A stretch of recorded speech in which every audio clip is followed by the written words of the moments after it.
Assalamualaikum warahmatullahi wabarakatuh. Halo, perkenalkan nama saya Neng Putri Sani Salsabila.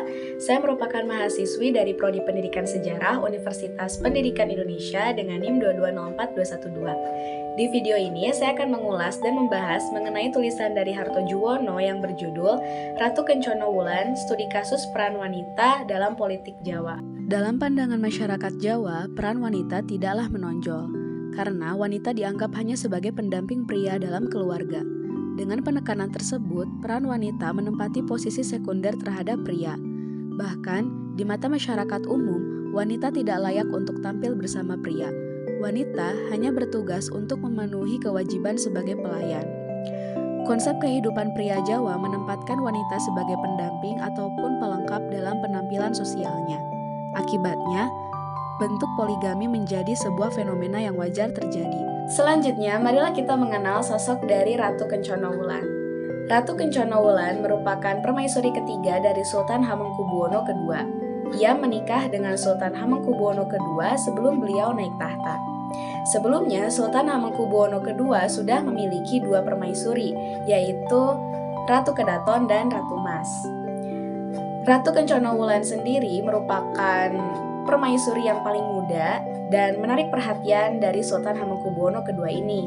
Akibatnya, Sultan Hamengkubuwono II lebih tertarik atau lebih menyayangi Ratu Kencono Wulan dibandingkan kedua permaisuri terdahulunya.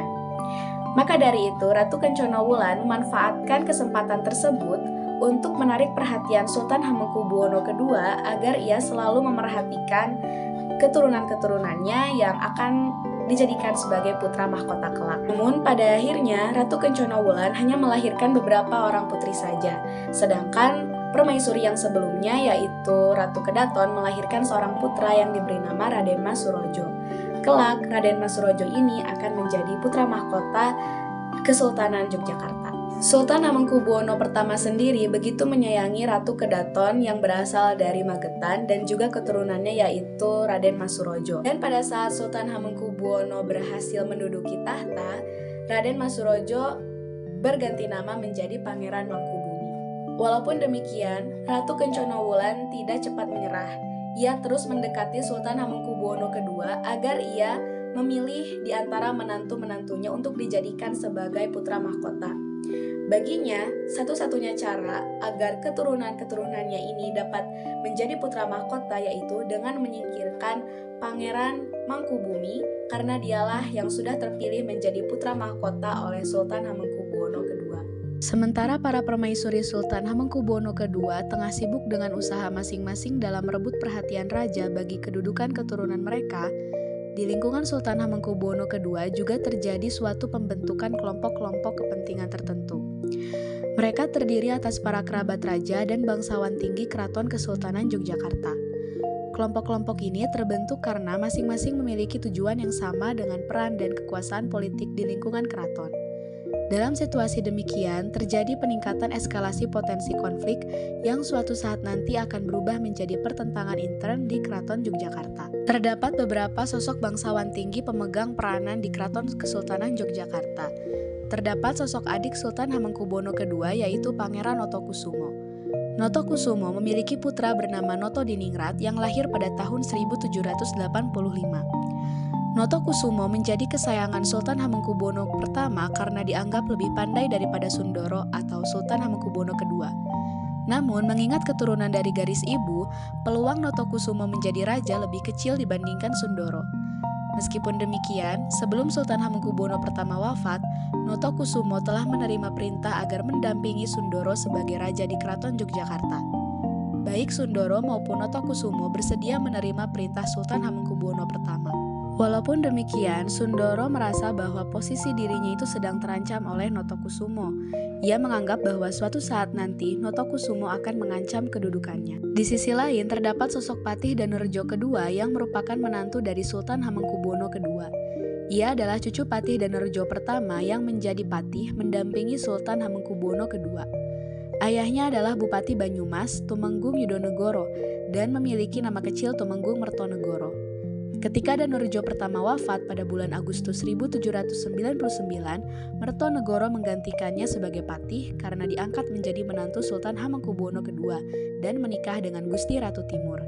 Dengan demikian, status Mertonegoro naik melebihi kedudukan ayahnya yang masih tetap menjadi bupati di Banyumas. Problematika yang dihadapi oleh para petinggi keraton ini yang pertama adalah usaha Danurejo II untuk melindungi kedudukannya terhadap kelompok Notokusumo. Kesempatan tersebut muncul bagi Danurejo ketika melihat bahwa hubungan antara Sultan Hamengkubuwono II dan putra mahkota semakin renggang. Putra mahkota Surojo kemudian didekati oleh Danurejo II. Dengan mendekati Surojo dan adiknya yaitu Pangeran Adikusumo, setidaknya Danurejo II memperoleh jaminan atas posisinya di masa mendatang ketika Surojo naik tahta. Di samping itu, Danurejo II juga berpaling pada penguasa kolonial Belanda. Danurejo mendapatkan kesempatan besar ketika Gubernur Jenderal H.W. Daendels melakukan intervensi terhadap tata upacara seremonial di Keraton Yogyakarta pada bulan Mei 1808. Dengan mendukung Daendels, Danurejo II mendapatkan perlindungan atas kedudukannya dari pemerintah kolonial melalui Minister Peter Engelhard di Yogyakarta. Dengan demikian, terbentuk kelompok politik baru yaitu Danurejo, Surojo, Engelhard berhadapan dengan Notokusumo, Notodiningrat.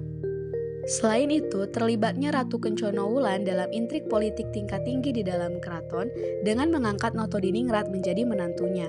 Harapan lama untuk menjadikan keturunannya sebagai raja mulai terwujud. Ratu Kencono Wulan menyadari bagaimana pengaruh Notokusumo di lingkungan keraton terutama terhadap Sultan Hamengkubuwono II. Dengan demikian, melalui Notokusumo, Ratu Kencono Wulan bisa mendapatkan dukungan dari para bangsawan bagi status Notodiningrat di masa mendatang. Bahkan, Ratu Kencono Wulan memiliki harapan yang lebih jauh lagi, yaitu dengan menghendaki agar Notodiningrat bisa diangkat menjadi patih di Yogyakarta untuk menggantikan posisi Danurejo II. Pada tahun 1810, Gubernur Jenderal H.W. Daendels menyodorkan rencana kontrak baru dengan Raja-Raja Jawa. Dalam kontrak itu tersebutkan bahwa pemerintah Hindia Timur Belanda memerlukan penyetoran kayu jati yang dibutuhkan bagi pembangunan infrastruktur. Mengingat lahan hutan pemerintah yang tidak memadai, kayu-kayu tersebut harus dipasok dari lahan milik Raja-Raja Jawa.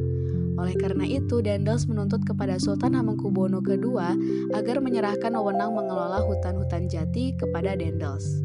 Namun, Sultan Hamengkubuwono II tidak bersedia memenuhinya. Kemudian, Minister Peter Engelhard dan Patih Danurejo II mencoba membujuk Sultan Hamengkubuwono II, tetapi tetap tidak berhasil. Kemudian, Ronggo menghadap kepada Sultan Hamengkubuwono II untuk menolak tuntutan Daendels. Kemudian Sultan Hamengkubuwono II merestui sikap melawan Ronggo terhadap tuntutan Daendels. Di samping itu, Ronggo juga mendekati Pangeran Notokusumo. Bersama dengan putranya Tumenggung Notodiningrat, Ronggo bersepakat untuk memperkuat Kesultanan Yogyakarta dalam rangka melawan ancaman Belanda. Ratu Kencono Wulan juga mendukung niat Ronggo tersebut, bahkan menyuruh Notodiningrat untuk memberikan kuda terbaik kepada Ronggo sebagai simbol dukungan mereka. Ronggo juga meminta kepada Notodiningrat agar memutuskan semua jembatan yang menuju ke Yogyakarta dengan tujuan mencegah pasukan Belanda menyerang Keraton Yogyakarta. Sebaliknya, ia akan berangkat ke Madiun untuk mengobarkan perlawanan di sana. Pada tanggal 20 November 1810, setelah meminta restu kepada Sultan Hamengkubuwono II, Ronggo bersama 300-an orang pengawalnya berangkat ke Madiun. Daendels yang mendengar penolakan Sultan Hamengkubuwono II terhadap tuntutannya dan perlawanan Ronggo menjadi marah dan mengerahkan pasukan untuk menangkap Ronggo. Pasukan Belanda yang dipimpin oleh Letnan Paulus berangkat menuju Yogyakarta. Dari serangkaian peristiwa tersebut, tampak bahwa Ratu Kencono Wulan bukanlah seperti sosok seorang wanita Jawa yang digambarkan pada umumnya. Ratu Kencono Wulan merupakan seorang wanita ambisius yang mampu menempatkan dirinya pada posisi seorang pendamping Raja Jawa yang berkuasa. Yang menarik dalam hal ini adalah latar belakang dari Ratu Kencono Wulan. Menurut beberapa sumber, Ratu Kencono Wulan adalah seorang wanita biasa yang diangkat menjadi istri Sultan Hamengkubuwono II dan menjadi permaisuri yang paling disayangi. Di sisi lain, Ratu Kencono Wulan merupakan sosok wanita yang setia kepada suami, seperti halnya pada para wanita Jawa di kalangan rakyat biasa. Ia adalah satu-satunya permaisuri yang ikut merasakan penderitaan Sultan Hamengkubuwono II.